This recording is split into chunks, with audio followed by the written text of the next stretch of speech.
Welcome to the carbon cycle. This is the second Earth cycle notes that we are covering, and there will be two more after this over the next 2 weeks, nitrogen and phosphorus. And you've already done the water cycle. This is only 12 slides long. Hopefully you have your guided notes. Those guided notes were available in last week's module under Earth cycles. Okay, so if you don't have those, you're going to have to retrieve those. And all 4 parts are due all together only at the very end of the Earth cycle notes, okay? Because we're going to be using all this information to do a cumulative project for right before Christmas break. So make sure, and of course they're an assignment as well. So you're going to need to turn these in only after the last Earth cycle, which will be phosphorus, in 2 weeks from now. So what's going on here? We've got plants growing. We've got a cat breathing, okay? So you have some questions in your guided notes. What does a cat breathing have to do with the carbon cycle? And what does growing plants have to do with the carbon cycle? Now, you can leave these questions blank until the end of this set of notes, and then you'll have all the information that you need to answer those 2 questions. And so you have to go back, okay? So here we go. What is carbon? Why is it so important? Well, if you look on the periodic table in the classroom or in the back of your Earth Science textbook, you will see that it's an element. It's on the periodic table. It's on the top rightish, sort of, center right, top, very top. Has its own family, the carbon family. It's a very unique atom. If you wanted to learn a lot more about carbon, of course, you could always read about it. There's books on it. There's websites on it. But you could also take chemistry class next year. And you learn about all the different elements, but specifically we learn about carbon as well. So this element is special. We, as living creatures, are mostly carbon. Carbon is, besides water, after water, we're carbon. So we're about 70% water. Take the water out, and then the next element that's abundant in human bodies is carbon, because it makes up just so many different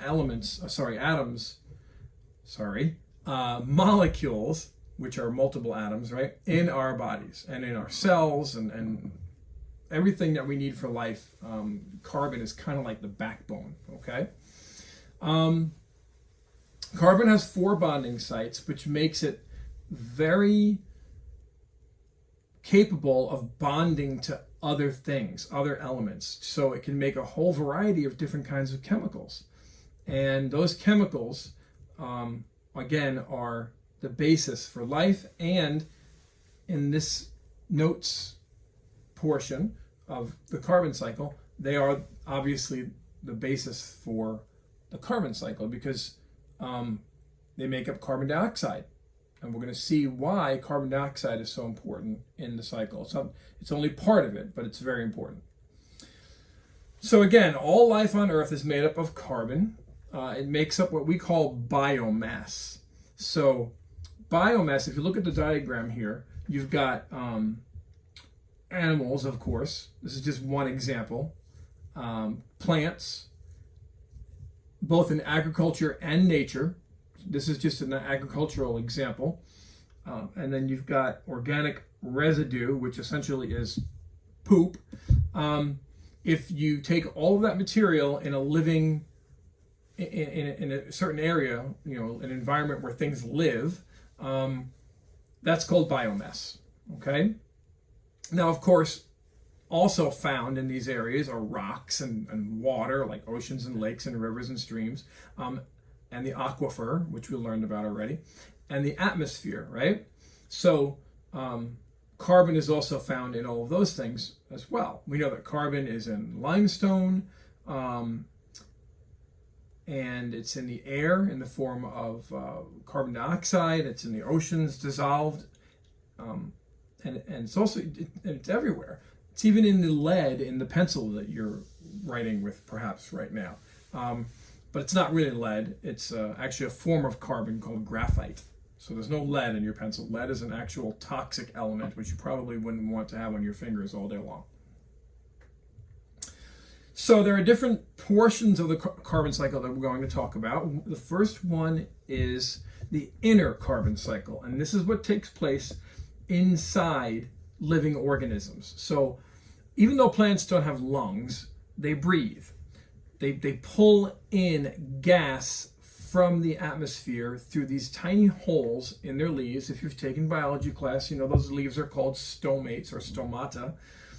And they take that carbon dioxide in from animals, and we breathe it out, they breathe it in, okay? But they take in other carbon from the soil as well, from waste products, or even from decaying organisms. It's the whole circle of life kind of thing. All of these things are, all of these cycles take part in the circle of life. And they're little circles within the big circle. Plants, in turn, give us oxygen. We learned this in biology class, again, if you've taken biology, and sugar as food to animals. Okay, so if it wasn't for us, the plants would die. If it wasn't for animals, I should say, the plants would die. And if it wasn't for the plants or other producers, the animals would die. We're all interrelated and interconnected. And then, of course, animals get carbon by eating plants and oxygen by breathing. So we eat plants, gives us carbon. We convert that carbon into a waste product in the process of our living, and we breathe it back out to plants, and they take it in, and it's the whole circle. Pretty neat deal. Now, energy, hydrogen, and oxygen are also moving through this cycle, plus a lot of other elements that we're not going to talk about. We're only talking about water, and that was the external water cycle, not any internal water cycle. Carbon, in this case, nitrogen, we're going to talk about next week, and then phosphorus. So those are the only ones. And there are a lot of other cycles. Potassium, sulfur, magnesium, zinc, iron, all of these are other cycles that take place for life to exist, but we're not going to talk about those right now. You could teach a whole course on just cycles of elements in life. So here's the big picture. Photosynthesis, that's what plants do. They get energy from light, and they use that energy to convert the carbon dioxide into oxygen. Oxygen is their waste product. And then we eat the plants. That's this up here, the C6H12O6 at the top. That's, if you remember, that is glucose. Okay, plants make glucose. And then we eat them, breathe that in. We lose, so they're gaining energy. They take in energy. We lose energy. That's why you have a temperature of 98.6. It's actually 97.8. That's the new confirmed accepted human body temperature, 97.8, not 98.6. By doing this, by using oxygen and combining it with glucose, we make heat, and so that's why we have body temperatures, and that's called respiration. Not just humans, but all animals. And then, of course, we release water and carbon dioxide. If you breathe it out right now, you're breathing out carbon dioxide. And if you've ever breathed on like a window or glasses, I mean, like this, if you just take my glasses off, see my glasses, and then I breathe on them, I can get them all steamy. On the right side, steamy, and the left side wasn't. So if you missed it, I'll do it again. See, they're both clear right now. And then I breathe on the right side, and that gets cloudy. So that's water vapor. So we expel both of those back, and then they go back into the system again. So we know the plants use the carbon dioxide, but what do they do with it? So plants pull it from the atmosphere. They pull carbon dioxide from the atmosphere. The atmosphere is made up of about 1% carbon dioxide. Roughly, give or take, depending upon whether you're over a city or something like that. Then they use the sunlight with the carbon dioxide to make glucose, sugar. Anything with ose suffix, O-S-E, is a sugar. So dextrose, maltose, fructose, sucrose, anything with ose. So if you're reading a label on food and they say, oh, no sugar, but there's an ose in there, what they mean is no glucose sugar. But there's other kinds of sugars as well that can equally make you fat or unhealthy. So just be aware of that.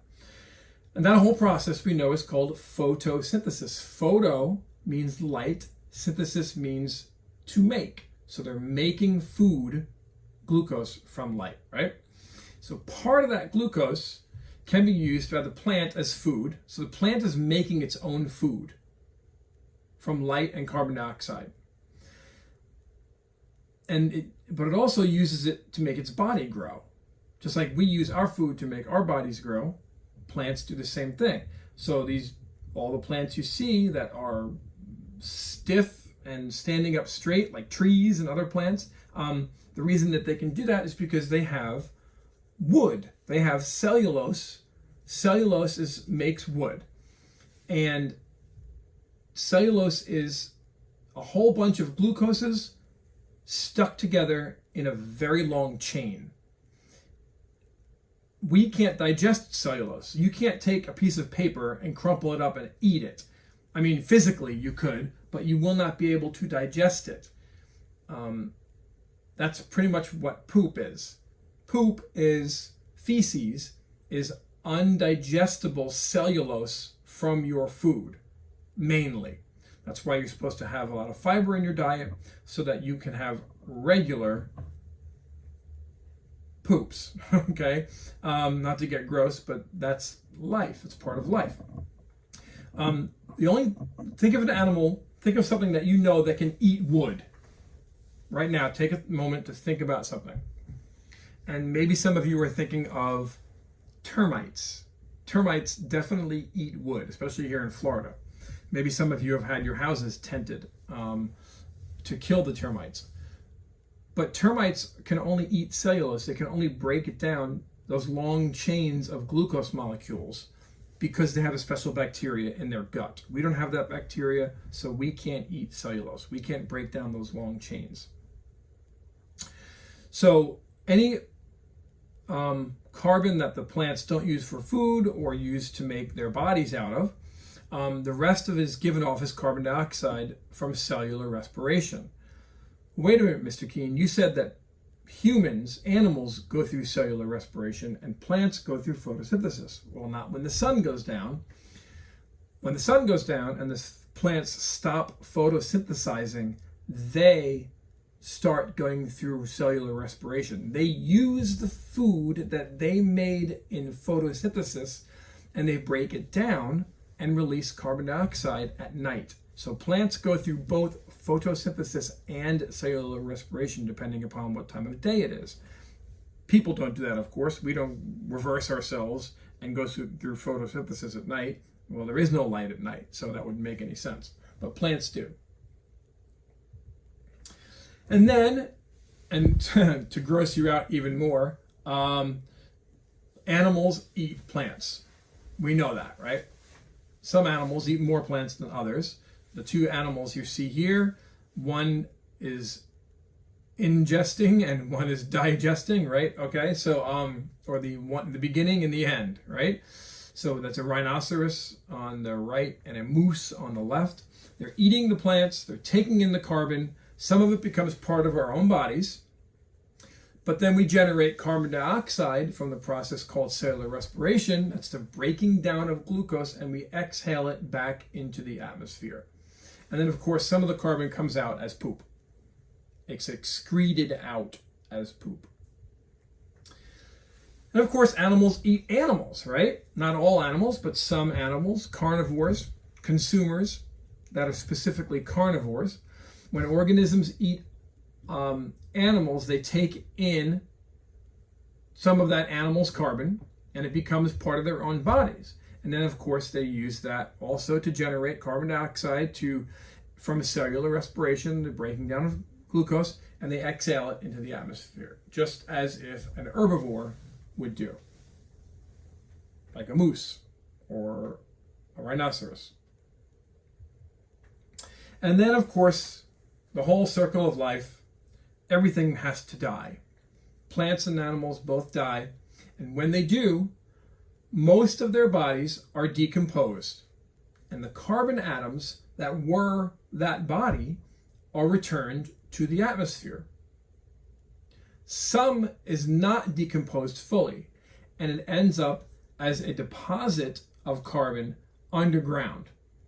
So fossil fuels like oil, coal, and methane, which is natural gas, methane is natural gas, are all results of forests, swampy forests that existed millions of years ago and were buried by sediments. The heat and pressure converted the carbon that was once the bodies of these plants into oil, coal, and methane gas. Many people think that the term fossil fuel means that oil came from dinosaurs. There's virtually no dinosaurs in fossil fuels. They're almost entirely plant material, okay? All right, so in your guided notes, there's a place for you to describe what is going on in this picture. So starting with the sun, you're going to describe through the arrows the processes and what is happening to carbon as you go through these processes. Don't just say the sun makes light, photosynthesis, oxygen, carbon goes to the person, carbon dioxide. Don't just do that. In sentences, tracing carbon through an energy through this process using words like photosynthesis, cellular respiration, glucose, and things like that. And of course, referring to the element carbon throughout. So it's going to be like a paragraph, okay? Describe what's happening in this diagram, okay?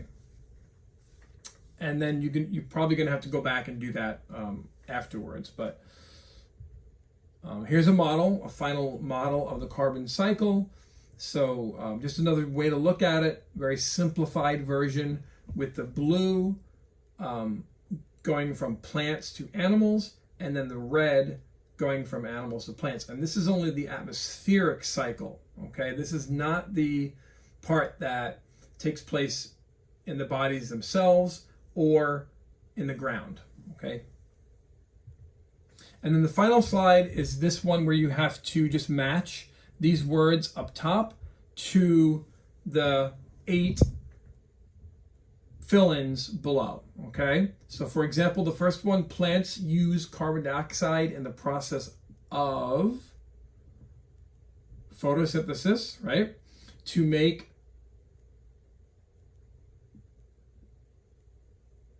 what? You could say glucose, but glucose isn't an answer.